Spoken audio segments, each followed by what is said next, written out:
All right, thank you very much. You know what? Forget about those James Clancy novels.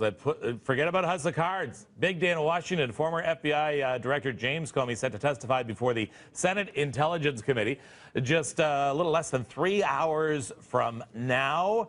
Maclean's Alan Abel is in D.C. covering this for us and joins us this morning on the phone. Good morning, Alan. Good morning. So are you all set?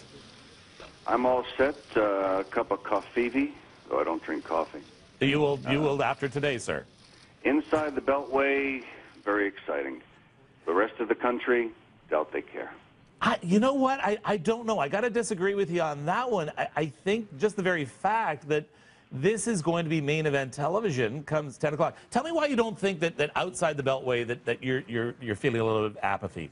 Was it reckless yesterday with the German ambassador? German ambassador said, the people in my country used to spend 1 week in Florida and 1 week in New York, and they thought they knew America. This has stopped.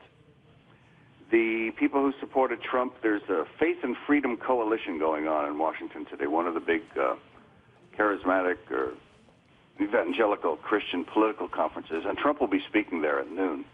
He hasn't tweeted so far today. Those are the folks who put him in the White House. They put him in the White House to blow things up, through a frustration with how the system worked. I'm not saying they're tuning out on this, but Trump's lawyer has already said he's vindicated.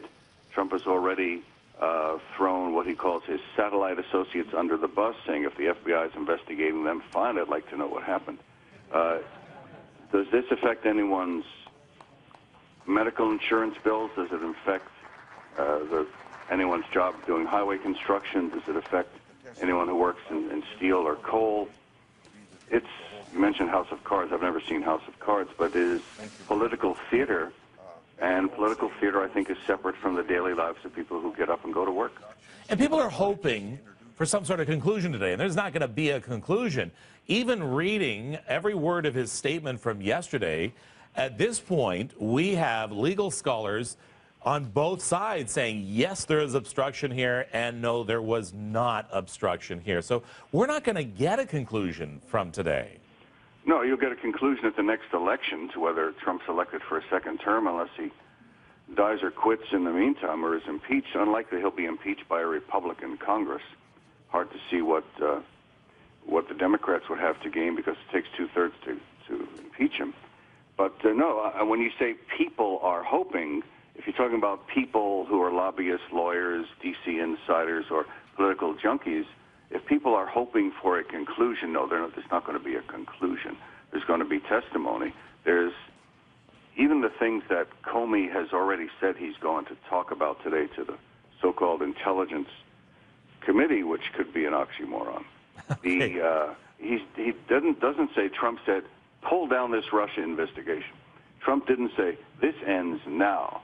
Trump just said that Flynn's a good guy. Yeah. And I expect loyalty from you, whether this is ignorance, incompetence, or just the way he ran the Trump organization, where you would expect loyalty from everyone who was on your payroll. That's to be seen. And again, I think in the terms of day-to-day lives of 330 million people, I'm not trying to be an apologist for Trump.